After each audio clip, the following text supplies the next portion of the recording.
আজকে তোমাদের সাথে একটা নতুন কার্ড শেয়ার করছি, যেটা আমি প্রায়ই বানিয়ে থাকি। এটি একটি এনগেজমেন্ট কার্ড। সাধারণত আমি এনগেজমেন্ট কার্ডগুলি নিজের পছন্দ মতোই বানিয়ে থাকি। এটি একটি আমার একজন কাছের মানুষের পছন্দসই কার্ড বানাবো, তাই তার পছন্দ মতোই আজকে আমি কার্ডটা বানাচ্ছি। আশা করি আমার সকল বন্ধুরা অনেক ভালো আছো।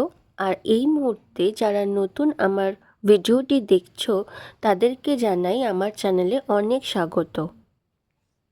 খুব মনোযোগ সহকারে দেখবে, কারণ আমি প্রত্যেকটি স্টেপ খুব ভালোভাবে তোমাদেরকে দেখিয়েছি। প্রথম থেকেই লক্ষ্য করেছো আমি কিভাবে কার্ডটা করেছি। এই মুহূর্তে একটি আমি লাল রঙের A4 পেজকে ভিতরের এই স্কোয়ার কাগজটির মতো কেটে নিয়েছি।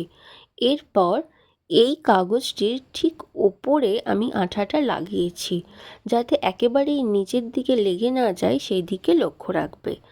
আর এই সাইডে আঠাটা লাগিয়েছি, যাতে খামটা যেমন ছিল তেমন আমরা তৈরি করে নিতে পারি। শুধু তফাৎটা থাকবে যে কার্ডটির ভিতরে একটি লাল অংশ দেখা যাবে। দেখো, এইভাবে আমি কার্ডটিকে মুড়ে নিয়েছি, আর সামনের দিকটা ঠিক এই রকম দেখতে হচ্ছে। লাল অংশটা কিন্তু এই পিঙ্ক কালারের সাথে জুড়বে না। আর তারপর সাদা রঙের যে কাগজটি আমরা তৈরি করেছিলাম, সেটা একবার দেখে নেব উপর দিয়ে ঢুকছে কিনা। এরপর এই একটা সাদা কাগজ নিয়ে নিয়েছি, আর তার উপরে আমরা একটা কাপেলের ছবি এঁকে নিয়েছি এবং কালার করে নিয়েছি। তারপর সেটাকে কাটিং করে নিলাম। আর যে সাদা অংশটা ভিতরে ঢুকবে, তাতে আমি পছন্দসই কিছু লেখা লিখে নিয়েছি, যে কার্ডটি বানাতে দিয়েছে তার ইচ্ছা মতো।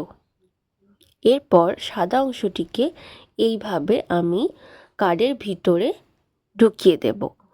আর মাঝখানে একদম আমি কাপেলের নামটা রেখেছি, যাতে এই ফাঁকা অংশ দিয়ে দেখা যায়। তারপর আঠা দিয়ে প্রথমে আমি ছেলেটিকে এই সাইডে লাগিয়ে দিয়েছি, আর তারপর সাদা অংশটাকে একটুখানি ঢুকিয়ে এইভাবে একটি বোথ সাইড টেপ তার উপরে দিয়ে দিলাম, আর মেয়েটিকে এইভাবে তার উপরে আটকে দিলাম। তারপর ধীরে ধীরে এইভাবে কার্ডটির ভিতরের দিকে নিয়ে গেলেই ব্যাস আমাদের সম্পূর্ণ কার্ডটি রেডি হয়ে গেল। কোথাও যদি তোমাদের বুঝতে অসুবিধা হয়, তাহলে কমেন্টে আমাকে অবশ্যই জিজ্ঞাসা করো, আমি তোমাদের প্রশ্নের উত্তর দিয়ে দেব। কার্ডটি কেমন লাগলো আমাকে জানাতে ভুলো না। আর যদি ভালো লেগে থাকে তাহলে একটা লাইক করে দাও। আর নতুন যারা আমার ভিডিও দেখছো, তারা অবশ্যই চ্যানেলটিকে সাবস্ক্রাইব করো, যাতে প্রত্যেকটা ভিডিও তোমাদের কাছে আমি পৌঁছে দিতে পারি। তো দেখো, আমার কার্ডটির ফাইনাল লুক এটা। আমাকে কমেন্টে জানাও তোমরা আরও এই ধরনের কার্ড দেখতে চাও কিনা। সবাই খুব ভালো থাকবে। দেখা হচ্ছে নেক্সট ভিডিওতে। ততক্ষণের জন্য টাটা।